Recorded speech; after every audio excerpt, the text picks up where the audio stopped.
Hello, my name is Ivan Ivanovich Ivanov, but you can call me Vanya. As you can probably tell, I am Slavic man, and if you ever have seen Slav in the wild, you might have seen them doing something called Slavic stare.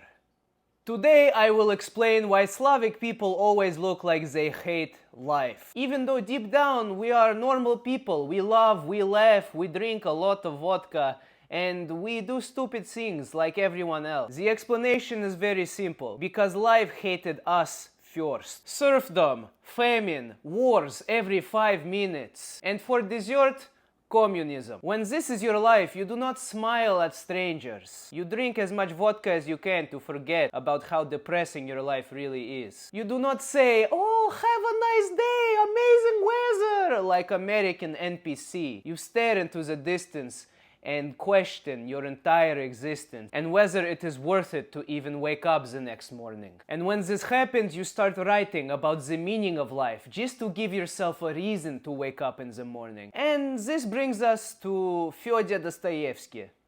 Fyodor Dostoyevsky, famous Slavic writer, the final boss of Slavic sadness. A man who stared into the darkness for so long that it did not stare back at him. He just kept staring and started writing novels about depression instead of going to therapy. Because back then, if you go to therapy, they give you mental asylum. There was no therapy. You have to figure it out on your own, or пошел нахуй. You know what I mean? Go to hell, basically. But there was no hell to go to, because Fyodor Dostoevsky was living in it as a Slavic man in the early 1800s. Today we will explore the life and writings of Fyodor Dostoevsky to try to get to the bottom of the tough Slavic mentality. The Slavic stare is going viral on TikTok right now. And people think it's funny that all Slavic people look like they just saw an execution. But there is a reason for this, and today we will try to understand it together. If you see Slavic person doing the famous Slavic stare, do you ever wonder why they look like they just saw their entire family starve to death? Well, historically speaking, it's probably because they actually did. To put things into context, let me give you a quick Slavic spark notes about our history in our countries.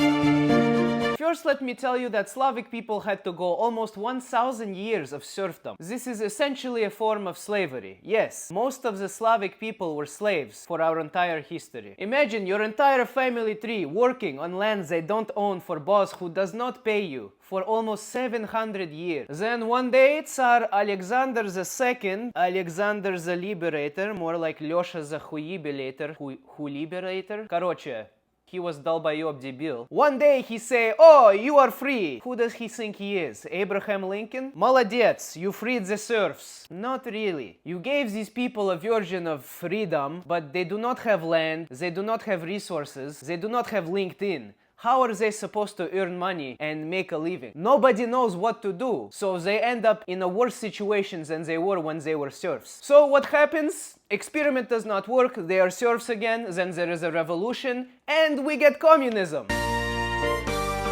Wow, big upgrade. Пиздец вообще. This brings us to another reason for our Slavic generational trauma. There was a war every 5 minutes. Civil war, revolutions, World War I, World War II, eventually probably World War III. Anyways, it's always the same story. Someone invades us because we have a lot of land, winter arrives, invaders freeze, and Slavic people win because pussy invaders cannot survive minus 30-degree winter. For us, minus 30 is like banya, вообще. We walk 100 kilometers both directions to school every single morning, bare feet. We have to fight off bears and drunk uncles. Minus 30 is a holiday in Jamaica, so invaders never win. However, there is always war, so there is always trauma. And after all this trauma, you think Slavic people make Disney movies? No, вот тебе. People like Fyodor Dostoevsky write novels like Crime and Punishment, 900 pages about depression and suffering, where poor man thinks about murder for 600 pages, then he commits it and thinks about why he did it. This is the kind of art trauma generates, not Mickey Mouse huyaus, okay? This brings us back to the topic of the video, Fyodor Dostoevsky. He was king of Slavic sad boys, you know? If he was alive today, he'd be one of those mumble rapper sad boys, but actually make good art. He would be the boss of staring out of window in emotional montage of stupid Hollywood movie. Let me tell you about Dostoevsky's life as a Slavic man. As a child, his parents died. Then as adult he becomes engineer. His Slavic parents would be proud. He is not doctor or lawyer, but engineer is third best option. You do not get belt. Молодец. And then he quits engineering to become a writer. Big red flag. If his parents were alive, they would give him belt for this. However, he is a very successful writer. His first book sells very well and he is big success, but he fails to follow it up with anything meaningful. So then he goes a little bit crazy, joins extremist socialist group. Government says, you are debil. He goes, oh no, and then they put him in handcuffs and he goes to jail. This is where it gets extra Slavic. One day they tie him up, blindfold him, bring him outside in front of army men pointing guns at him who are about to pull the trigger. Make him think that he is about to be executed for his crimes. And right before the soldiers are about to shoot him, they go, it's a prank, bro! It was fake mock execution. If you get mad at these stupid YouTube pranksters, imagine how mad Dostoevsky was when the government literally made him think he was about to die. Охуеть можно вообще. And I think he did охуел. This means go crazy from this. Because of course you would. Of course his books are depressing. Western writers go to Starbucks for inspiration. Dostoevsky went to mock execution. You think he's going to write romantic comedy after this? Нет. So he uses this very Slavic experience, trauma and depression, channels it into his writing and creates some of the best work he is most known for today. Let me go through some of these books. Crime and Punishment. This is one of his most famous. You have probably heard of it. It's about student who thinks he is a genius and better than the people around him, and when he is paying his landlord old lady a lot of money, he thinks, I deserve this money more than you, I can do better with this money. So he kills her. Great solution, right? Basically he spends the rest of the book regretting his decision and becomes suslik because, you know, he does not own up to his actions. He is idiot, just like the title of the next book, The Idiot. I like this title, straight to the point. The Idiot is about a young man who is away from Russia for a little bit and returns, and he is basically too innocent for the world he comes into. He is too pure, and everybody around him thinks he is, well, an idiot because of this. They're like, why you smile and are nice? You are debil, like most Slavic people would do reasonably. He is like this American I'm talking about. He's walking around, oh, nice weather we're having. It was good until you showed me your teeth. Don't smile in front of me, I don't know you. Basically, there is a lot of love triangles, huyangles, and the point is he is a moral mirror of society. His innocence exposes everybody else's dalbayobism and corruption. And finally we have the brothers Karamazov. Basically 3 brothers, 1 murder, a lot of yelling, a basic Russian family get-together. Oh, and there is also notes from the underground. Main character hates society, society hates him, everybody hates each other. You get the point. It's all depressing and it all makes sense. So let's dive into what all of this means. Not only about Dostoevsky and what he thinks about the world, but how it reflects on Slavic people as a whole. As you can probably tell from his writings, Dostoevsky was obsessed with the meaning of suffering in human existence. I think Dostoevsky, like many Slavic people, understood the idea that suffering is essential to life in general. It is not a bug of life, it is more of a feature. Western people say, follow your dreams! Slavic people say, survive the winter is my dream. You know what I mean? Dostoevsky always was extremely critical of Western society, as he should be. Especially their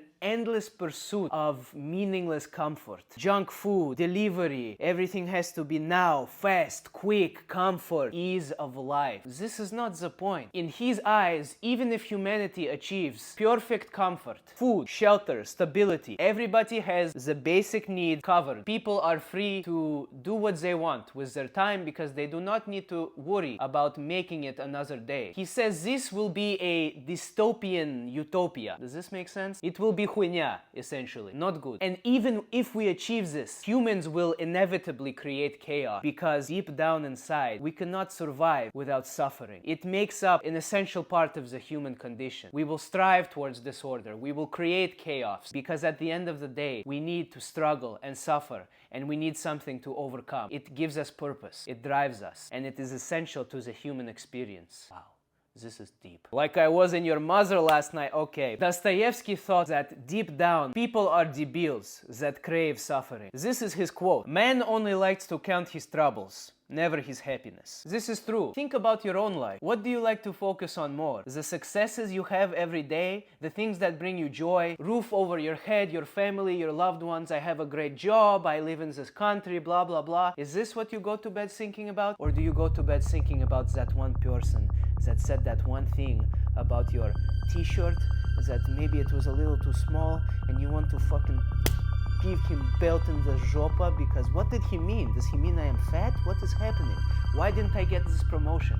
What is this guy doing? You know what I mean? We think about the negative things. Those are the things you focus on, the negatives, and not usually the positives. And that is completely normal, because this is how humans are wired. Because we are priming our brains to deal with the reality of life. Life is not sunshines and rainbows and Disney princesses. Life will hurt you. This is inevitable. Dostoevsky's point was, you can choose to face this suffering and pain with dignity, like a Slavic man or woman.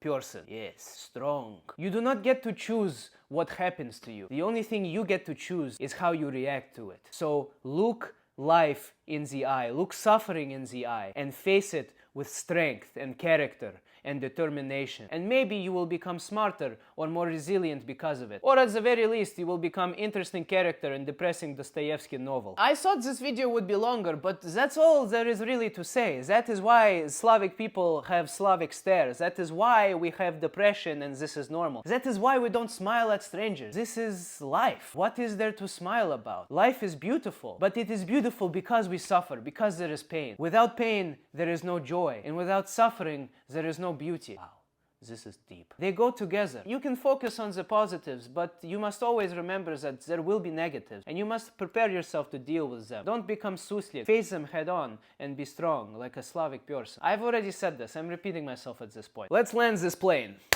Is it too early for 9/11 joke? No, I am not from this country. I don't want them to kick me out. Let's make conclusion. Slavic people have Slavic stare and always look depressed because they hate life. As they should. We are descendants of thousands of years of generational trauma. Even if we did not live through these tragedies, the pain of our ancestors runs through our blood. And it comes out in the form of staring blankly into the distance instead of smiling at strangers like debil NPCs. And we read Dostoevsky on top of it, so if life does not send you into full-on depression, Dostoevsky will. Dostoevsky represents the Slavic mindset. Our art is dark because our history is dark. But out of this darkness comes great genius, like Dostoevsky, and also meaning. Because we will all suffer, but when we suffer, we have two choices. Tuck your tail, run away like little suslik pussy, or rise to the challenge and survive to live another day. Dostoevsky taught us that if you feel pain, it does not mean you are weak, it just means that you have a soul, and that you are human. Or maybe you are just hungover from too much vodka last night. Sometimes both. So yes, Slavic people, I would say, are more happy than most. But Slavic happiness is not like American Disney happiness. It is more like, great, I survived another day. Блять, I need to do this again. Okay, поехали. That's it. So remember, children, do not smile for no reason. That is Western nonsense. Instead, do Slavic stare into the distance and whisper, life is пиздец, but I must survive. And always remember, don't be debil.